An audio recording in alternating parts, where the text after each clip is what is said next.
What is up, guys? Today I'll be presenting a strategic recommendation for Nike focused on addressing supply chain risks and improving long-term profitability.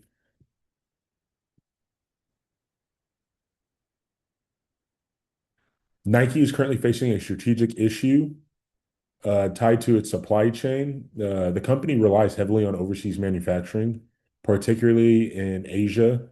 This creates exposure to tariffs, geopolitical tension, and disruptions. Um, Sorry, let me move myself out of the way. Just in case. Right there. What was that? As a result, costs rise and operations become less stable, putting pressure on profitability. In a highly competitive industry, Nike cannot easily pass these costs on to consumers, making this a critical issue. You know,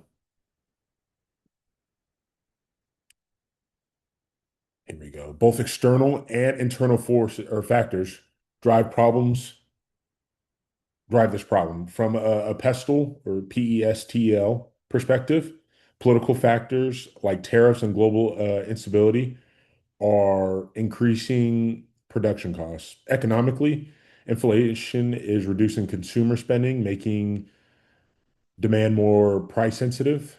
In addition, the industry is highly competitive with strong rivalry from companies such as Adidas, which is really their biggest rival, and Under Armour, which is kind of coming in third.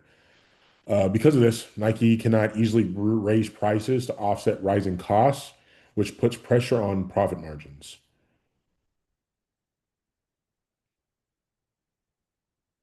Nike has two primary strategic options to address this issue. The first option is to diversify manufacturing by expanding production into additional countries outside of Asia.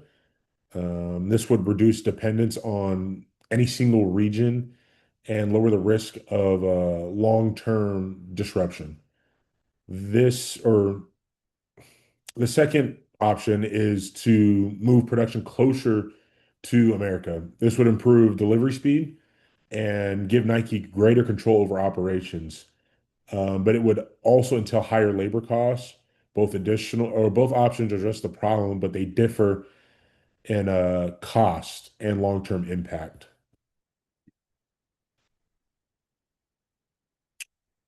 The recommended strategy is to diversify Nike's global manufacturing network.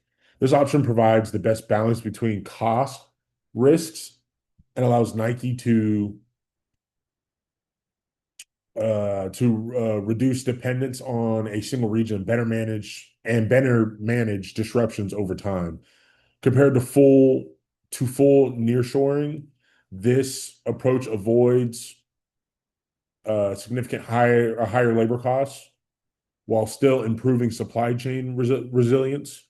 Overall, it strengthens Nike's long-term flexibility and helps protect profitability, which is the end goal for Nike.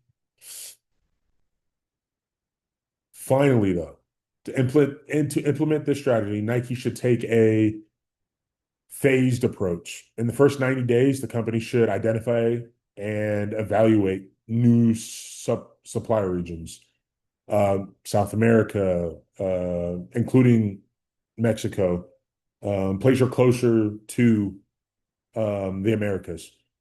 Within 6 to 12 months, it should begin shifting a portion of production to those regions.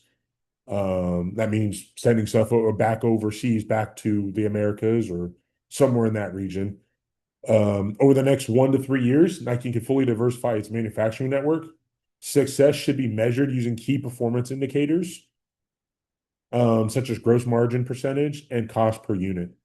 If margins stabilize or improve despite global disruption, the strategy can be considered successful. All in all, that is my presentation. Appreciate you guys for clicking on my video and listening and watching, and I hope you come back for some more.